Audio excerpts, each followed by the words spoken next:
Hi. Pharma topics சேனல்லேருந்து உங்கள் எல்லாருக்கும் வணக்கம். ஸோ இந்த இதில் என்ன நம்ம பார்க்க போகிறோம் அப்படின்னா ரீப்ரொடக்டிவ் டாக்ஸிசிட்டி ஸ்டடீஸ் அதுக்கான என்னென்ன ப்ரோட்டோகால்ஸ் ஓஇசிடி கைட்லைன்ஸ் என்னது அதை பற்றி தான் நம்ம பார்க்க போகிறோம். சரியா? ஸோ இந்த ரீப்ரொடக்டிவ் டாக்ஸிசிட்டி ஸ்டடீஸ்ன்றது சிலபஸில் எப்படி கொடுத்துருக்காங்கன்னா மேல் ரீப்ரொடக்டிவ் டாக்ஸிசிட்டி ஸ்டடீஸ், அதுக்கப்புறம் ஃபீமேல் ரீப்ரொடக்டிவ் டாக்ஸிசிட்டி ஸ்டடீஸ்னு கொடுத்துருக்குறாங்க. இந்த ஃபீமேல்ல வந்து என்னென்ன அப்படின்னா ஃபெர்டிலிட்டி செக்மெண்ட் ஒன், அதுக்கப்புறம் வந்து செக்மெண்ட் டூ வந்து டெரட்டோஜெனிசிட்டி, அது ஃபீட்டஸ் சம்பந்தமானது. செக்மெண்ட் த்ரீன்றது வந்து ப்ரீநேட்டல் போஸ்ட் நேட்டல் டேட்டா, அதாவது டெலிவரிக்கு முன்னாடி டெலிவரிக்கு அப்புறம் அது சம்பந்தமான டேட்டாவை வந்து கலெக்ட் பண்றது அப்படின்னு பிரிச்சிருக்கிறாங்க ஃபீமேல்ல மட்டும். ஓகேவா?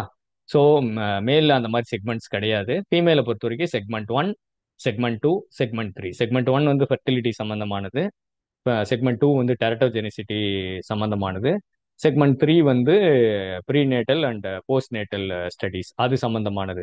சரியா? சரி.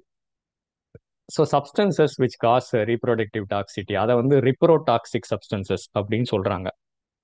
அதான் ரீப்ரொடக்டிவ் டாக்ஸிட்டி, அதான் ரீப்ரோடாக்சிக்.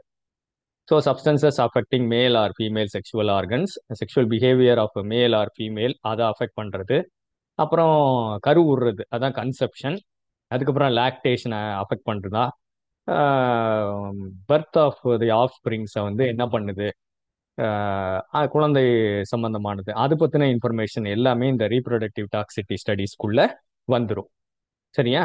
ஸோ இந்த ரீப்ரொடக்டிவ் டாக்ஸிட்டி டெஸ்டிங்கோட கைட்லைன்ஸோட ஹிஸ்ட்ரி என்னது அப்படின்னா, ஒன்று வந்து இது ஏன் கொண்டு வரப்பட்டது அப்படின்னா தாலிடோமைடு ட்ராஜடி 1957 to 61.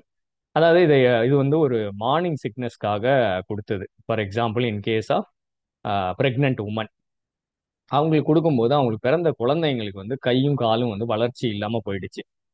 பொக்கோமீலியா அமீலியான்னு சொல்றது. சரியா? பொக்கோமீலியான்றது கைங்காலம் வளர்ச்சி குறைவு, அமீலியான்றது வளர்ச்சியே இல்லாம இருக்கிறது. ஸோ இதனால பார்த்தீங்கன்னா நிறைய கைட்லைன்ஸ் வர ஆரம்பிச்சது. இப்படி ஒரு ட்ரக்கை வந்து அப்படியே அப்ரூவ் பண்ண முடியாது, அந்த சப்ஸ்டன்ஸுக்கு இந்த கைட்லைன்லாம் வந்து அது சேஃப்னு தெரிஞ்சா மட்டும்தான் அடுத்த ஸ்டெப் கொடுக்கணும் அப்படின்னு கைட்லைன் வந்துச்சு. அப்புறம் 1966 வந்து எஃப்டிஏ கோல்டன் தால் கைட்லைன்ஸ்னு வந்துச்சு. அதுக்கப்புறம் பார்த்தீங்கன்னா ஒய்சிடி கைட்லைன்ஸ் வந்துடுச்சு. டூ ஜெனரேஷன் ஸ்டடி இல்லை ஒன் ஜெனரேஷன் ஸ்டடி அந்த மாதிரிலாம் வந்துச்சு 1980s. ஐசிஹெச்சை பொறுத்த வரைக்கும் S5 கைட்லைன்ஸ், அது reproductive guidance. Extended one generation ஸ்டடின்னும் வந்திருக்குது 2018. அடாப்ஷன் ஆஃப் 3R பிரின்சிபிள்ஸ், அதாவது ரிடக்ஷன், ரிஃபைன்மெண்ட், ரீப்ளேஸ்மெண்ட், இந்த மாதிரி பிரின்சிபிள்ஸும் அடாப்ட் பண்றது கொண்டு வந்துட்டாங்க in case of reproductive toxicity testing. இது அதோட history. So reproductive toxicity studies அப்படின்னு பார்த்தீங்கன்னா segment one in case of female, அதாவது ப்ரீ மேட்டிங் டு கன்செப்ஷன், மேட்டிங்லேருந்து கன்செப்ஷன் வரைக்கும் என்னது அதை பற்றின டேட்டா, கேமிட்ஸ் அந்த எக்ஸை பற்றின டேட்டா, ரீப்ரொடக்டிவ் பிஹேவியர், ஃபெர்டிலைசேஷன் இது சம்பந்தமான டேட்டா எடுக்கிறது வந்து செக்மெண்ட் ஒன். செக்மெண்ட் டூ அப்படின்னு பார்த்தீங்கன்னா எம்ப்ரியான் ஃபீட்டஸ், அதாவது அந்த குழந்தையோட எம்ப்ரியோ, அதோட ஃபீட்டஸ் அது சம்பந்தமானது. ஆர்கனோஜெனிசிஸ், ஆர்கன்ஸ்லாம் எப்படி வளர்ந்துருக்குது அப்படின்றது மதருக்கு கொடுத்துடுறது, ஃபீட்டஸ்ல செக் பண்றது, அது வந்து செக்மெண்ட் டூ. பர்டிகுலர்லி அதை டெரட்டோஜெனிசிட்டி ஞாபகம் வச்சுக்கோங்க. செக்மெண்ட் த்ரீன்றது ப்ரீ அண்ட் போஸ்ட் நெட்டல் ரெண்டுமே கிளப் ஆன மாதிரி வச்சுக்கோங்க. ஆர்கனோஜெனிசிஸ், ஆர்கன் மெச்சுரேஷன், பர்த்ல இருந்து வீனிங் வரைக்கும், அதாவது பால் குடிக்கிறது அதான் weaning, weaning to sexual maturity, இந்த டேட்டாவெல்லாம் எடுக்கிறது segment three. So segment one வந்து ஃபெர்டிலிட்டி, செக்மெண்ட் டூ வந்து டெரட்டோஜெனிசிட்டி, செக்மெண்ட் த்ரீ வந்து pre and post natal, particular இந்த ஃபீட்டஸ். ஓகே. ஸோ மதர்ல பார்க்கறது மே அது வந்து செக்மெண்ட் ஒன். குழந்தைகளை பார்க்கறது அப்படின்றது செக்மெண்ட் டூ. என்ன பாதிப்புகள் ஏற்பட்டுச்சு, டெலிவரிக்கு முன்னாடி அந்த ஆர்கன்ஸ்லாம் எப்படி இருந்துச்சு, ஃபீட்டஸ் சம்பந்தமான இன்ஃபர்மேஷன் தான், ஆனால் செக்மெண்ட் த்ரீ அது. ஓகேவா? சரி. ஸோ ஃபர்ஸ்ட் வந்து செக்மெண்ட் ஒன், இதை வந்து நம்ம ஃபீட் அப்படின்னு ஞாபகம் வச்சுக்கோங்க. Fertility and early embryonic development அதை செக் பண்ணுறது வந்து segment one. So test substance எடுத்துக்கிறாங்க, மேல் ஃபீமேல் எடுத்துக்கிறாங்க. ஸோ இதில் என்ன அப்படின்னா ஃபர்ஸ்ட் 14 days மேலுக்கு வந்து ட்ரக் கொடுக்கறது. அதுக்கப்புறம் மேட்டிங் அலோவ் பண்ணிடுவாங்க. மேட்டிங் பண்ண பிறகு ஜெஸ்டேஷன் ஆகிடும், கருவுற்றிடும். அதை ஜெஸ்டேஷன் ஜீரோ அப்படின்னு வச்சுக்கிறோம். அதாவது அது வந்து பார்த்தீங்கன்னா வெஜினல் பிளக் ஃபார்மேஷன் அதை வச்சு சொல்லுவாங்க. அதுக்கப்புறம் பார்த்தீங்கன்னா மதருக்கு வந்து ஜெஸ்டேஷன் ஆன பிறகும் கண்டினியூஸாக டோசிங் நடந்துகிட்டே இருக்கும். ஜெஸ்டேஷன் டே 6 வரைக்கும் நடக்கும் அது. அதுக்கப்புறம் வந்து ஜெஸ்டேஷன் 13th டே வந்து அதை ஹியூமன் கில்லிங் பண்ணிட்டு யுட்ரஸை வந்து எக்ஸாமின் பண்ணுவாங்க. ஃபீமேல் யுட்ரஸ், அதில் என்னென்ன சேஞ்சஸ் நடக்குது அந்த மாதிரி எக்ஸாமின் பண்ணுவாங்க. ஸோ அந்த யுட்ரஸ்ல வந்து இந்த பார்த்தீங்கன்னா இதுதான் அந்த யுட்ரஸ். ஸோ ஹியூமன் யுட்ரஸ் அப்படின்னா அது சிங்கிளா இம்ப்ளான்ட் ஆகும். ஆனால் அதுவே ரேட்டோட யுட்ரஸ் பார்த்தீங்கன்னா இந்த மாதிரி நிறைய செக்மெண்ட்ஸ் இருக்கும். அதுக்கு நிறைய இடத்துல வந்து அந்த குட்டி குட்டி இதெல்லாம் சப்போஸ் ஒரு தடவை அது குட்டி போடுதுன்னா 14 குட்டி யூஸ்வலா ரஃப்லி நான் சொல்றேன். அது எல்லாமே இப்போ இந்த பக்கம் 7 இல்லை இந்த பக்கம் 6 அந்த மாதிரி அதுங்க பிளேஸ் ஆயிருக்கு. அதை வந்து நம்ம வந்து கவுண்ட் பண்ண முடியும். ஓகேவா? ஸோ மேல்ல வந்து என்னென்ன செக் பண்ணுவாங்க அப்படின்னா ஸ்பெர்ம் கவுண்ட்டு, மொட்டிலிட்டி, அப்புறம் epididymis, testicles, relative organ weight of testis. அதான் மொத்த அனிமலோட வெயிட் என்னது, இந்த ஆர்கனோட வெயிட் என்னது, அதெல்லாம் செக் பண்ணுவாங்க. ஹிஸ்டோபெத்தாலஜி பார்ப்பாங்க. மேட்டிங் பிஹேவியர் செக் பண்ணுவாங்க மேல் அண்ட் ஃபீமேலுக்கு. ஸோ மேலாக இருந்தால் மேல் டேட்டா. ஃபீமேலை பொறுத்த வரைக்கும் எஸ்ட்ரஸ் சைக்ளிசிட்டி. இப்போ ஹியூமனுக்கு உமன் அப்படின்னு பார்த்தீங்கன்னா 28 days எஸ்ட்ரஸ் சைக்ளிசிட்டி. அதுவே ராட்ஸ்க்கு வந்து 4 to 5 days. அப்புறம் ஓவரிஸ், யுட்ரஸ், அதோட ரிலேட்டிவ் ஆர்கன் வெயிட் ஃபீமேலில் செக் பண்ணுவாங்க. இம்ப்ளான்ஸ் நான் சொன்ன மாதிரி எத்தனை இம்ப்ளான்ஸ் இருக்குது, ஒவ்வொரு இதுவும் ஒரு இம்ப்ளான்ட்னு அர்த்தம். லைவ் எத்தனை, டெட் எத்தனை, ப்ரீ இம்ப்ளான்டேஷன் லாஸ் என்ன, போஸ்ட் இம்ப்ளான்டேஷன் லாஸ் என்ன, fertility indices like matting index, gestation index, அப்புறம் மேட்டிங் பிஹேவியர், அதுக்கப்புறம் டெலிவரி இண்டெக்ஸ், ஃபெர்டிலிட்டி இண்டெக்ஸ்னு எல்லாமே செக் பண்ணுவாங்க. இந்த டேட்டா எல்லாம் ரெக்கார்ட் பண்ணுறது வந்து segment 1 fertility and early embryonic development அப்படின்னு சொல்ற ஸ்டேஜஸ் இது. Next segment 3. செக்மெண்ட் 2 வந்து நம்ம அப்புறம் வருவோம். சரியா? செக்மெண்ட் 3ன்றது prenatal and post natal development, PPND ஞாபகம் வச்சுக்கோங்க. ஸோ இதை வந்து நம்ம ஃபீட் அப்படின்னு ஞாபகம் வச்சுக்குவோம். Segment 1 fertility and early embryonic development. So segment 3 வந்து pre and post natal development, PPND. So pregnant female. So முன்னாடியில மேலும் ஃபீமேல் எடுத்துக்கிட்டாங்க, இதுல மேலும் ஃபீமேல் எடுத்துக்கிட்டாங்க, அதெல்லாம் முடிஞ்சிச்சு. அந்த பிரெக்னென்ட் மதர்ஸ் அதை மட்டும் எடுத்துக்கிறாங்க, டெஸ்ட் சப்ஸ்டன்ஸ் கொடுக்குறாங்க. ஸோ எப்படி அப்படின்னா டே 6லேருந்து அது முடிஞ்ச உடனே அது ஜெஸ்டேஷன் ஆயிடுது, அதுலேருந்தே கணக்கு. இது வந்து பிரெக்னென்ட் ரேட். ஜெஸ்டேஷன் டே 18 வரைக்கும் கிட்டத்தட்ட 2 weeks வச்சுக்கோங்களேன். இப்போ ரேபிட்டா இருந்தா இன்னும் கூட எக்ஸ்டென்ஷன், இன்னும் ஒரு 15 நாள் கூட எக்ஸ்டென்ஷன், அதாவது 6+ ஒரு 3 weeks கூட கொடுப்பாங்க. சரியா? ஸோ இதே தான் ஜெஸ்டேஷன் டே 28 ரஃப்லி நான் சொல்ல ஒரு 1 month கழிச்சு அதை கட் பண்ணி அந்த யூட்ரஸ்லாம் செக் பண்ணுவாங்க. ஸோ நம்ம சொன்ன மாதிரி அந்த குட்டிலாம் எத்தனை இருக்குது, அதே மாதிரி அந்த யூட்ரஸ்ல எத்தனை பல்ஜஸ் இருக்குது அதுவும் செக் பண்ணுவாங்க. லைவ் டெட்டு எத்தனை. ஸோ அசஸ்மெண்ட் இந்த பிரெக்னன்ட் டேம்ஸ். பிரெக்னன்ட் டேம்னா கருவுற்ற மதர், அதுதான். ஸோ அதோட வெயிட் சேஞ்சஸ் என்னது, ஃபுட்டு ஒழுங்காக சாப்பிட்டுச்சா, அந்த வெயிட், அந்த டேட்டா என்னது, number of implants, post implantation loss எத்தனை இருக்குது, after the giving the test substance, அதெல்லாம் செக் பண்ணிக்குவாங்க. சரியா?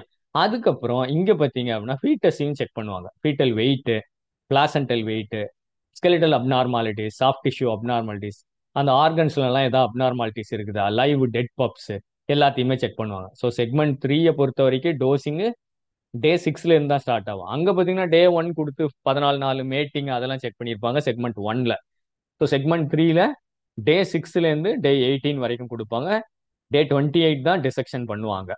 ஸோ இதில் வந்து ப்ரெக்னென்ட் டேம்ஸில் செக் பண்ணுவாங்க, ஃபீட்டஸையும் செக் பண்ணிக்குவாங்க. ஓகேவா? ஸோ ரேபிட்ஸும் இதுக்கு யூஸ் பண்ணலாம், ஒரு நான் நான் ரோடண்ட்டை பொறுத்த வரைக்கும். ஓகே. ஸோ செக்மெண்ட் 3ல extended 1 generation reproductive toxicity study அப்படின்னு ஒன்று இருக்குது. ஸோ இது வந்து ஒரு 443 கைட்லைனு. ஸோ இது எப்படின்னா பேரண்டல் ஜெனரேஷன், அதை வந்து டே 14 வரைக்கும் வச்சுக்கோங்களேன். மேட்டிங் அதெல்லாம் கொடுக்குறது ஜெஸ்டேஷன் ஆகிடும். அதுக்கப்புறம் நீங்கள் F1 ஜெனரேஷனுக்கு டோசிங் கொடுக்குது. இங்கே எங்கேயுமே டோசிங் கிடையாது டெஸ்ட் சப்ஸ்டன்ஸுக்கு. ஸோ இந்த குட்டிக்கு, ஸோ F1 ஜெனரேஷனுக்கு வீனிங்லேருந்தே டோஸ் கொடுக்க ஆரம்பிச்சிருக்கு டில் இட் பிகம்ஸ் அடல்ட். இந்த குட்டிங்க வந்து அடல்ட் ஆகிற வரைக்கும் டோஸ் பண்ணுறது. ஓகேவா? அப்போதான் டெஸ்ட் சப்ஸ்டன்ஸே கொடுக்குறது, அதுக்கு முன்னாடி கிடையாது. ஓகேவா? ஸோ அதை வந்து 3 செட்டாக பிரிச்சிடுறாங்க. Cohort 1, cohort 2, cohort 3. இதில் அனிமல்ஸை வந்து பிரிச்சுக்கிறாங்க. ஸோ கோஹார்ட் 1 அப்படின்றது அது வளர்ந்த பிறகு அதோட ரீப்ரொடக்டிவ் டாக்ஸிட்டியை செக் பண்ணுறது. அதனால தான் F1 extended 1 generation reproductive toxicity study அப்படின்னு சொல்றோம் நம்ம இதை. கோஹார்ட் 2 வந்து அதோட பிரெயின் டெவலப்மெண்ட்டை செக் பண்றது, நியூரோடாக்சிட்டி செக் பண்றதுக்கு. கோஹார்ட் 3 வந்து இம்யூனோடாக்சிசிட்டியை செக் பண்றது. சப்போஸ் இந்த ரீப்ரொடக்டிவ் டாக்ஸிட்டியில உங்களுக்கு ஏதாவது டேட்டால வந்து சப்போஸ் இந்த சேஞ்சஸ் இருக்கு அந்த மாதிரி தெரிஞ்சுது அப்படின்னா நீங்க F2 ஜெனரேஷன் செக் பண்ணலாம். அதுக்கு டோஸ் பண்ணி இதே மாதிரி நீங்க வந்து கோஹார்ட் 1பின்னு அது பிரியும். ஸோ இது 1ஏவாவும் 1பியாவும் மாறிடும். அதுலயும் இந்த டேட்டா வந்து எடுத்துக்கிறாங்க. இது செக்மெண்ட் 3யோட 1 ஜெனரேஷன் எக்ஸ்டெண்டட் ஸ்டடி. ஸோ அப்போ இங்க எங்கேயுமே டோசிங் கிடையாது, மேல் ஃபீமேல் ஜெஸ்டேஷன் ஆகுது. இந்த வீனிங் பீரியட்லேருந்து அடல்ட் ஆகிற வரைக்கும் டோஸ் பண்ணினே செக் பண்ணுறது. மேபி அதை டைம் கேப்ஸ் சொல்லல, அதுக்கு ஏதாவது 2 வீக்ஸ் 3 வீக்ஸ் டோசிங் இருக்கலாம் உங்கள் ட்ரக்கை பொறுத்தது. ஓகே. ஸோ அது 3 செட்டாக பிரிஞ்சிடுது, கோஹார்ட் 1, கோஹார்ட் 2, கோஹார்ட் 3. கோஹார்ட் 1 வந்து ரீப்ரொடக்டிவ் டாக்ஸிட்டியை செக் பண்ணுறது, கோஹார்ட் 2 வந்து நியூரோ டாக்ஸிட்டி செக் பண்ணுறது, கோஹார்ட் 3 வந்து இம்யூனோ டாக்ஸிட்டி செக் பண்ணுறது. தேவைப்பட்டால் F2 ஜெனரேஷனை டேட்டா வந்து கலெக்ஷன் தேவைப்படலாம். இங்கே எங்கேயாவது பாதிப்புகள் அப்படின்னு நமக்கு டேட்டா கிடைச்சிது அப்படின்னா. ஸோ இது segment 3 1 generation extended study. Otherwise it is பிபிஎன்டின்னு சொல்லிடுவோம் நம்ம. ஸோ நெக்ஸ்ட் செக்மெண்ட் 2 இது டெரட்டோஜெனிசிட்டி ஸ்டடிஸ். ICH-S5 கைட்லைன், இது OECD 414. ஸோ டெஸ்ட் சப்ஸ்டன்ஸ் எடுத்துக்கிறாங்க 3 டோஸ் லெவல். ஹை டோஸ்ன்றது எப்படி இருக்கும் அப்படின்னா டெரட்டோஜெனிக், ஆனால் அனிமல் மார்டாலிட்டி ஆகாத டோஸ். லோ டோஸ் வந்து no observed effect level. Mid dose இது ரெண்டுத்துக்கும் ஒரு கோரிலேஷன் கொடுக்குற மாதிரி எடுத்துக்குவாங்க. ஸோ எப்படி அப்படின்னா ஜெஸ்டேஷன் டே 6லேருந்து கொடுப்பாங்க, டே 15 18 வரைக்கும் கொடுப்பாங்க. ஸோ ஆர்கனோஜெனிசிஸ் செக் பண்ண முடியும். இந்த 6 to 18 தான் இது இந்த குட்டியோட ஆர்கன்ஸ் எல்லாமே டெவலப் ஆகுது. அதோட ஸ்ட்ரக்சரல் மால்ஃபார்மேஷன்ஸை படிக்கிறதுக்காக தான் இந்த ஸ்டடி பண்ணுறது. ஓகேவா? ஸோ ஜெஸ்டேஷன் டே 20 to 28ல செக் பண்ணிக்குவாங்க. ப்ரெக்னென்ட் டேம்ஸில் weight gain, food consumption, number of implants, post implantation லாஸ்லாம் செக் பண்ணுவாங்க. ஃபீட்டஸில் என்னென்ன செக் பண்ணுவாங்க? Fetal weight, visible examination of organs, அதை கட் பண்ணி அதை செக் பண்ணுறதும் உண்டு. இன்டரிம் கில்ஸ் கூட இருக்கலான்ற நான். ஸ்கெலிட்டல் அண்ட் விசரல் அப்நார்மாலிட்டிஸ் அதையும் செக் பண்ணுவாங்க. அலிசாரின் ஸ்டெய்னிங் யூஸ் பண்ணுறது. ஸோ டே 6லேருந்து 18 வரைக்கும் எடுக்கிறது.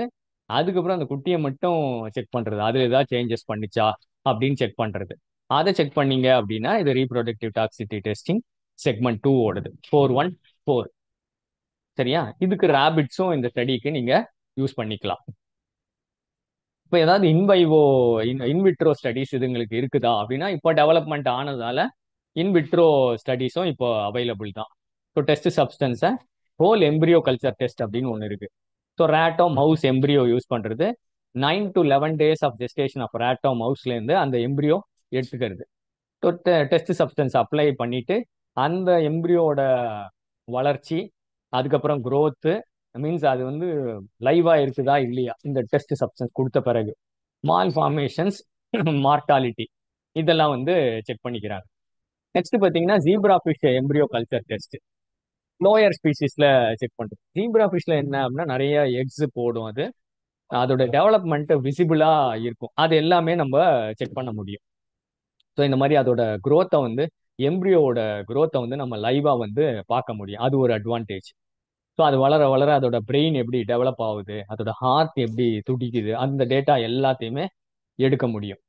ஸோ இது கம்ப்ளீட் ஆர்கனோஜெனிசிஸ் இதில் படிக்க முடியும். மோஸ்ட்லி 3 to 5 days ஃபெர்டிலைசேஷன் ஆனதுலேருந்து நீங்கள் டேட்டா எடுக்க ஆரம்பிக்கலாம். நோட்டோ கார்ட் டெவலப்மெண்ட்டு, அதாவது இந்த முதுகுத்தண்டு, அதான் நோட்டோ கார்டுன்னு சொல்லுவாங்க அந்த ஃபிஷ்ஷில் அந்த பேர். அதுக்கப்புறம் ஹார்ட் பீட்லாம் கூட செக் பண்ணிக்க முடியும். இது zebra fish embryo culture test. அதுக்கப்புறம் பார்த்தீங்கன்னா லிம் பட் ஆர்கன் கல்ச்சர். இது எப்படி அப்படின்னா இந்த எம்ப்ரியானிக் செல்ஸ், அந்த கையும் காலுமா வளர்ச்சி ஆகிற செல்ஸ் இதுங்க, ஸ்பெஷல் செல்ஸ்ன்னு வச்சுக்கோங்களேன். ரேட், சிக்கன், லிம் பட்ஸ்லேருந்து எடுக்கிறது இதுங்க. சரியா? So they differentiate into limbs that appear இந்த early vertebrate டெவலப்மெண்ட். அந்த மாதிரி லிம் பட் ஆர்கன் கல்ச்சர் இது பேரு. ஸோ இதுலேயும் வந்து டெஸ்ட் சப்ஸ்டன்ஸை கொடுத்துட்டு அதோட வயபிலிட்டி, டிஃபரன்ஷியேஷன் ஆகுதா லிம்பா, அப்புறம் அட்ஹெஷன், ஒன்னோட ஒன்று அட்ஹெஷன் ஆகுதா, கம்யூனிகேஷன், அதுக்கப்புறம் பயோகெமிக்கல் அசேஸ், இதெல்லாம் கூட பண்ணுவாங்க. ஸோ இந்த இன்விட்ரோ டெஸ்டிங் வந்து அவைலபிள் இப்போ, ஆல்டர்னேட் டு தி எக்ஸிஸ்டிங். இதில் வந்த பிறகு நீங்கள் அடுத்த ஸ்டெப்புக்கு போகலாம் அப்படின்றது. ஸோ ஒன்று ஹோல் எம்ப்ரியோ கல்ச்சர் டெஸ்ட்டு, ஒன்று ஜீப்ரா ஃபிஷ் கல்ச்சர் டெஸ்ட்டு. அதுக்கப்புறம் பார்த்தீங்கன்னா limb bud organ culture. So இதெல்லாம் வந்து அட்வான்ஸ்டு மெத்தட்ஸ்னு வச்சுக்கோங்களேன். அதாவது ரேட்டு மைஸ் அதுக்கு முன்னாடி இந்த ஸ்டெப்புக்கு போகலாம். இந்த டேட்டாவும் கலெக்ட் பண்ண சொல்றாங்க. இன்னொன்று ஸ்டெம் செல்ஸும் இதுக்கு வந்து நம்ம யூஸ் பண்ணிக்கலாம். ஸோ ஐ ஹோப் இந்த டெரட்டோஜெனிசிட்டி டெஸ்டிங்கை பொறுத்த வரைக்கும் நம்ம செக்மெண்ட் 1, செக்மெண்ட் 2, செக்மெண்ட் 3 மேல் பொறுத்த வரைக்கும் மேட்டிங் ஆன பிறகு அதோட ஸ்பெர்ம் கவுண்ட் அந்த மாதிரி செக் பண்றது தான். மேலுக்கு டோசிங் நான் சொல்லியிருந்தேன், அந்த ஸ்டெப் வரைக்கும் நீங்க தெரிஞ்சா போதும். உங்க கேள்வியில வந்து மோஸ்ட்லி ஏன்னா நிறைய டேட்டா இருக்கிறதுல ஃபீமேல்ல தான் கேட்கும். செக்மெண்ட் 1, செக்மெண்ட் 2, செக்மெண்ட் 3 சம்பந்தமான கேள்விகள் தான் அதிகமா வர்றதுக்கு. மேல் வந்தா நீங்க ஸ்பெர்ம் கவுண்ட் அதெல்லாம் நீங்க மேட்டிங் பிஹேவியர், ஜெனரல் பிஹேவியர் அதெல்லாம் வந்து சொல்லிட முடியும். ஸோ ஐ ஹோப் இந்த டெரட்டோஜெனிசிட்டி டெஸ்டிங் உங்களுக்கு புரிஞ்சுக்கும்னு நினைக்கிறேன். Thanks for listening.